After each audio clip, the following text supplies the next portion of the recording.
Yep. All right, so the presentation that I just sent you is going to mirror exactly what we're saying here, but we want you all to have the right information. So our Chromebook initiative here, we really want to engage your students in learning opportunities, high quality, challenging, superior teaching, preparing them to thrive in an ever-changing world. And we know that now more than ever is ever changing. So being flexible and being able to problem solve, and I have seen amazing things from the students in Portsmouth. So I know that you guys can do it. As part of the PSD initiative, so if you're one of the K-2 parents, you've received a Chromebook, a charger, a Clever badge, which is that QR code that's attached to the piece of paper. Not this grade. Only for K and 2. Mr. Costa, yeah, we have sorry. some K and 2 parents in here because they came back? the first one, yes. Okay. So if they're K and 2 and you guys are here because you stuck with us and you couldn't get onto the first session, you should have received all of that. Most of you here are the 3 and 4 students, so you would have received a Chromebook and a charger. This initiative, no cost to you guys because that device still belongs to the school department. So the students, the parents and guardians will return that at the end. The only way that we will ask for any help financially is if a Chromebook or charger gets lost. For the most part, that doesn't happen. Usually people keep the chargers in one place in their homes and they keep the Chromebooks in their backpack. So all they have to do is usually plug the charger right into the backpack almost. We have never, I'm knocking on wood, ever had a Chromebook that completely went missing. So that's never been a problem in Portsmouth. And we've been running this for 5 years. So I'm extremely proud of the children and the students in Portsmouth. So Chromebook kind of specialties or nuances, everything is created or saved in Google. So Google Drive is really important. We use Google Docs and Sheets and Slides. If you're used to using Microsoft, I know some of the parents and guardians and people that grew up like me used Microsoft a lot. We don't use that anymore, not in the Portsmouth School District. So we switched everything over to Google just so that you're aware. So the username, so their only Portsmouth school accounts are allowed because everybody's username at the end of it has at portsmouthschools.ri.org. So when you type in your username, mine would be Del Santo S because it's last name, first initial, and then year of graduation. So mine would have been a while ago. That is kind of locked. So other accounts can't get onto the Chromebook, and that keeps your children or child safe. So there's bookmarks that are saved under the individual student, and we use apps instead of downloaded software. So there's nothing downloading on this device. Everything is running on the cloud. So it's all running through Google. It's all running through the internet. And then we have a safe web security, and we're going to talk a little bit about the security. But Chromebook top tips. So for my wonderful people out there that are going to be using these Chromebooks next year, here's just a few top tips for you. Kindergarten, first grade, second grade, third grade, fourth grade. Keep your Chromebooks away from water and other liquids. Keep your Chromebook in some type of a case. So if you don't have a case for your Chromebook, you can use your backpack as a case. So when you're not using that Chromebook, keep it in your backpack or keep it in a case. Pick up your Chromebook with both hands. Make sure that pencils are kept away from the Chromebook keyboard. Keep your Chromebook charged every night at all times. And keep your password safe. So we don't share that with friends or strangers. We can share it with family members. So if mom or dad, grandma, grandpa, somebody asks us for a password and they want to log in with you, that's okay. But we don't give that out to anyone else, not even friends. There's a lot of advantages of the Chromebooks, but just a few to pick off this list. Google saves automatically so that nobody's work is ever lost, which is so awesome.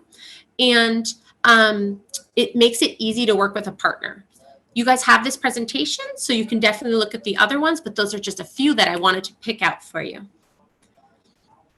So the logistics, and I know this is where a lot of the parents and guardians that have already emailed Mr. Costa, myself, we've been answering questions. So will you guys be taking your Chromebooks home? So yes, students should be taking their Chromebooks home to charge them every single night. We're recommending that parents and guardians leave the Chromebooks in a backpack near their charger so that it's easy to just charge up and then you can throw your backpack on and walk out the door. Parents and guardians have given us this helpful hint and said, this is the easiest way to do it. It's definitely the best way. So we wanted to share that with you guys. What will happen if a student forgets his or her Chromebook? I know a lot of people are concerned that that they will not have access to the curriculum. So that's not true, because we're going to give you a loaner. If a student forgets their device, then the librarian, this is going to be different this year. Mr. Costa actually recommended that the librarian is going to bring a Chromebook down to the students in their classroom so that those students will still have access to the curriculum. And what happens if a student loses their Chromebook or charger? So the student's going to have to report the loss to the librarian. The librarian will submit a ticket, and we have a really awesome person in IT, Miss Kim Rael. She can actually ping or locate the last time that that Chromebook was turned on in a classroom.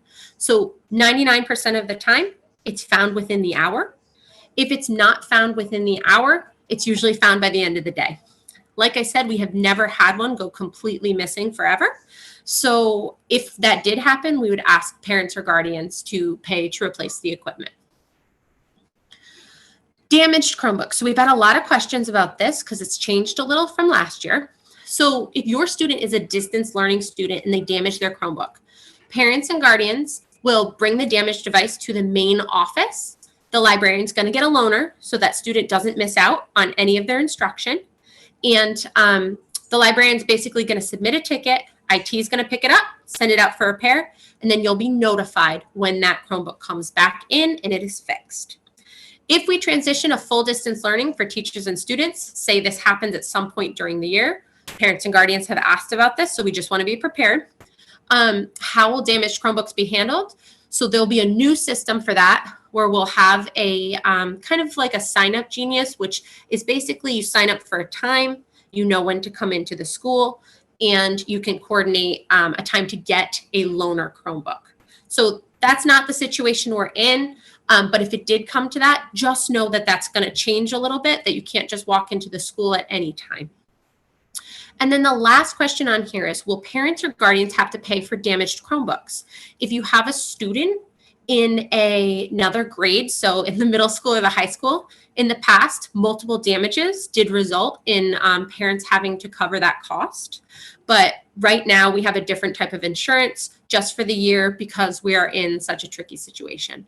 Well, So- that's not exactly all true because the students that are in 1, 2, 3, 4, 6, 7, 8, and 10 and 11 all have different plans. So the only ones, those actually, yeah, everyone has different plans, so different insurances. So majority of them are going to be covered with multiple damage issues, but the ones in like K, 5, 9, those are only going to be covered for one damage. So a calendar year. So you'll have them for 4 years.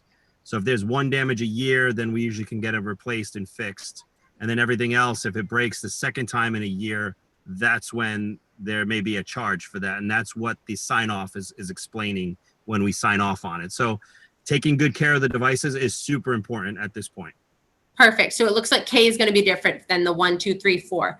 So we will definitely look at logistics for that if it comes to it. We don't really, Mr. Costa can attest to this as well. We don't really have a lot of kids that break their Chromebooks multiple times. So this isn't usually a problem, but because we know they're taking them back and forth, things have changed a little bit. And I know that the plans have changed. And I see a lot of kids on here. I don't want to start a new trend. So let's keep it at the good trend. Everybody takes care of the device and we'll be good. Other questions from parents that we've been getting a lot. What happens to a Chromebook if a student is moving? So the Chromebook and the charger will still need to be returned to the library. What happens with the Chromebooks over the years? So as Mr. Costa mentioned, they're going to be used all the way up until 4th grade, and they get new Chromebooks in 5th grade. So just so that you know, we're taking really good care of them so that they can use them over time for a bunch of years. And then if you are one of our K through 2 parents that stuck around for this session, just know that if you lose your Clever badge, we're going to print you a new one and don't even worry about it. It's not a huge deal. I know some people were already very nervous that they had misplaced theirs. We can print them on our end, but we also ask parents and guardians in grades K through 2, take a picture of that badge to make sure that you have a digital copy at home. You can make printouts at home, or you can use your device. Mr. Costa, you want to talk about filters and blocks?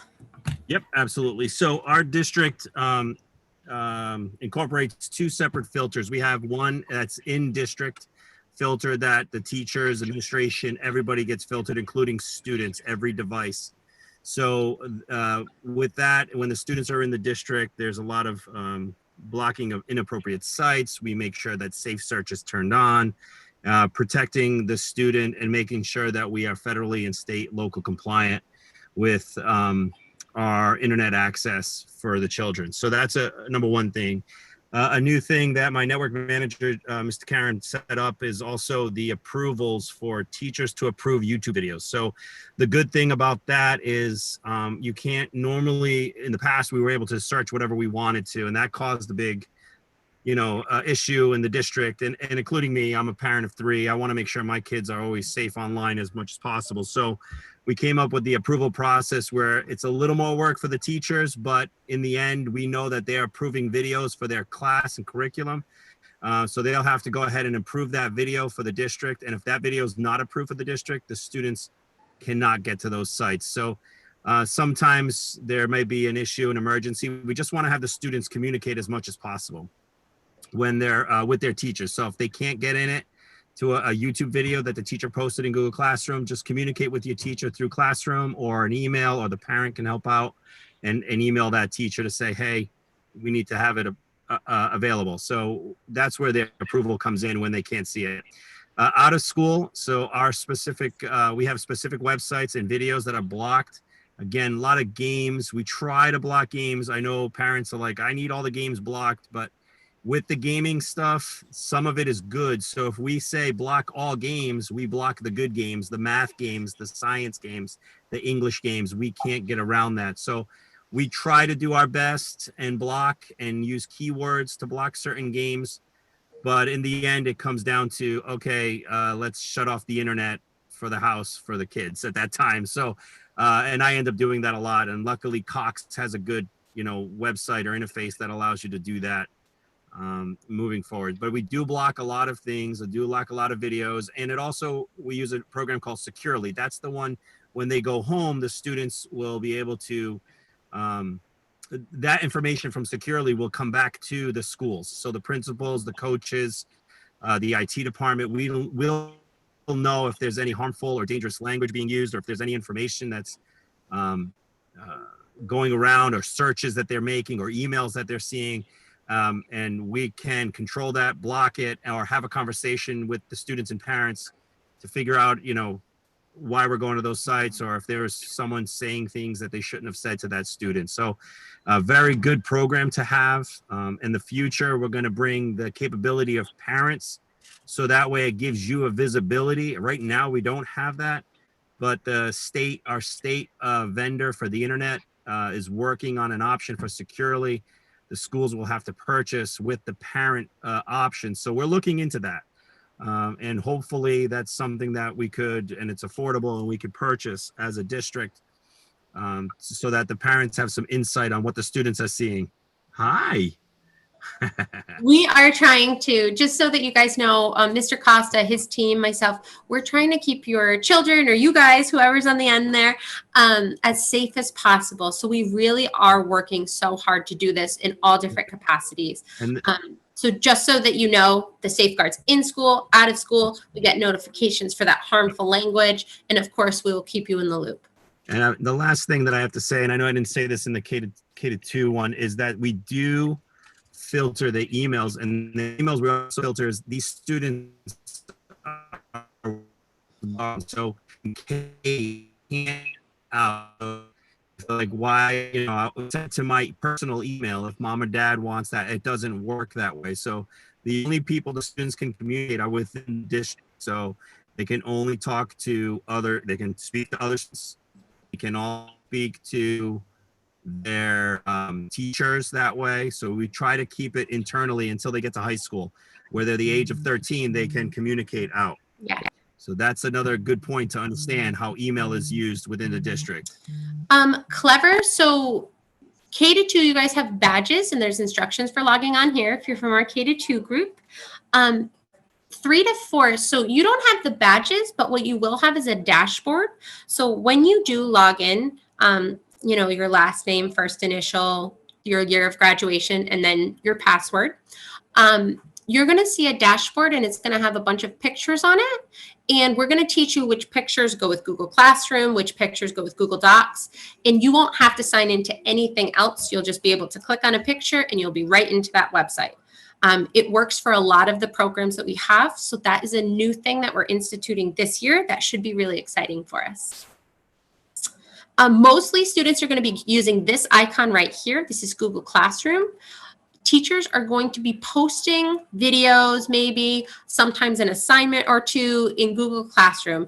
And we're going to use this to communicate with students so they can access any of their materials at home or in school. So that's our primary dashboard where the kids will be asked to use Google Classroom a lot, and we'll be working with that. And I'm going to help with that in the classrooms. I'm going to help with a lot of the teachers.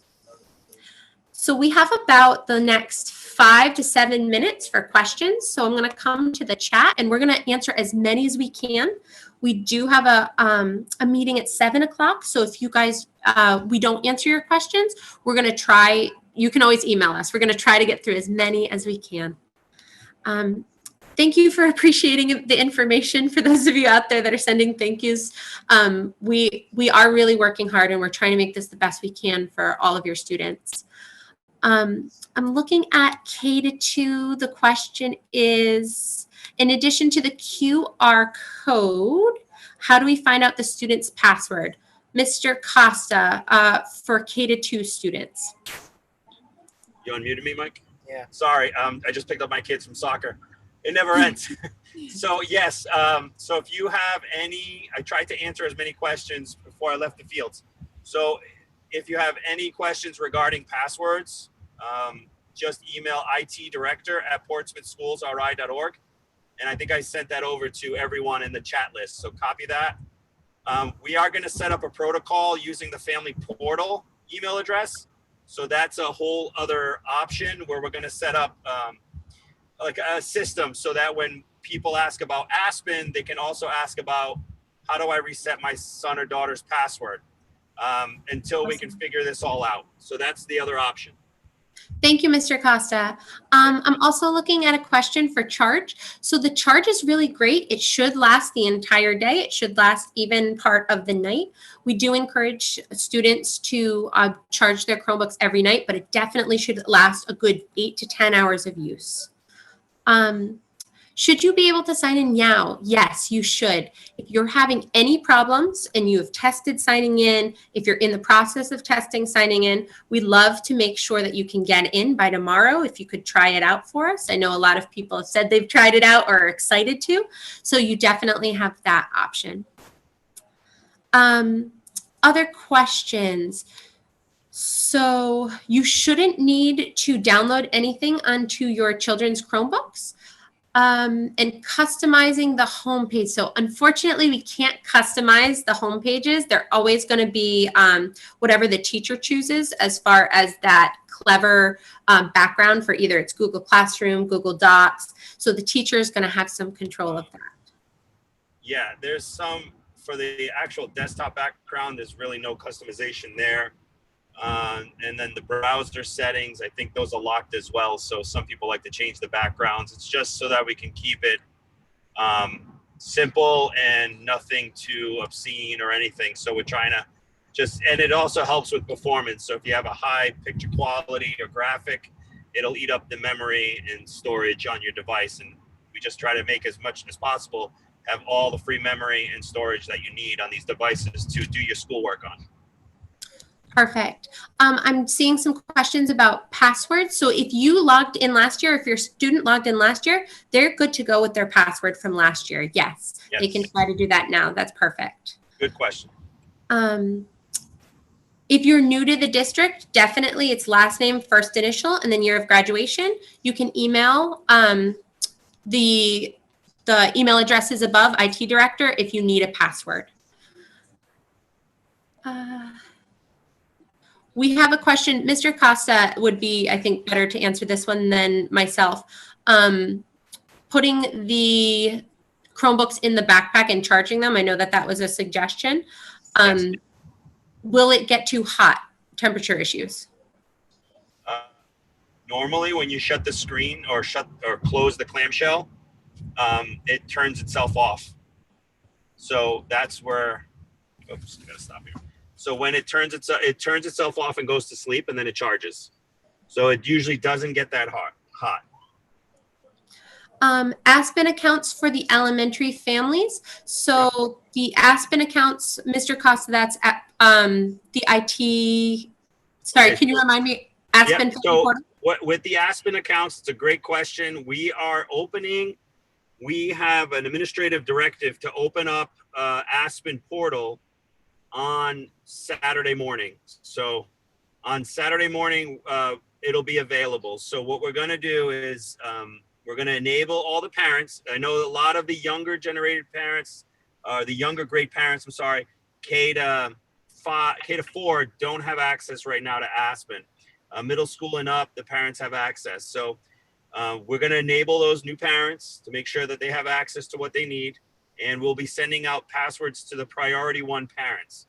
So what the priority 1 means is when they register the child, the first person on the list that was added as the contact, that person is going to get an email. So if it was your husband, make sure your husband, is looking for that email from Aspen saying, hey, this is our username and password. If it was your wife, vice versa. So you just got to share whoever the number 1 person parent was. That's the person that's going to get that password. It's really important that you communicate and look for that email from Aspen come Friday night, Saturday morning. Perfect. So I just with that is also going to come instructions on how to sign in. Instructions on how to sign in to Aspen. And the main thing is to fill out that attestation form for students to make sure that they're healthy and ready to come to school every morning. So there'll be a lot of instructions coming to parents in the next few days.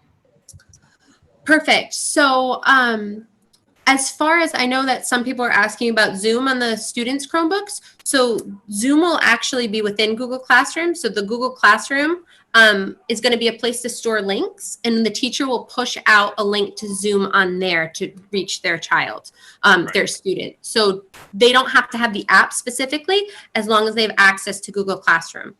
And they do have the extension. So they'll have the little extension that allows them to open up and get to the Zoom, but mainly the link will work and get them to where they need to be. Yes.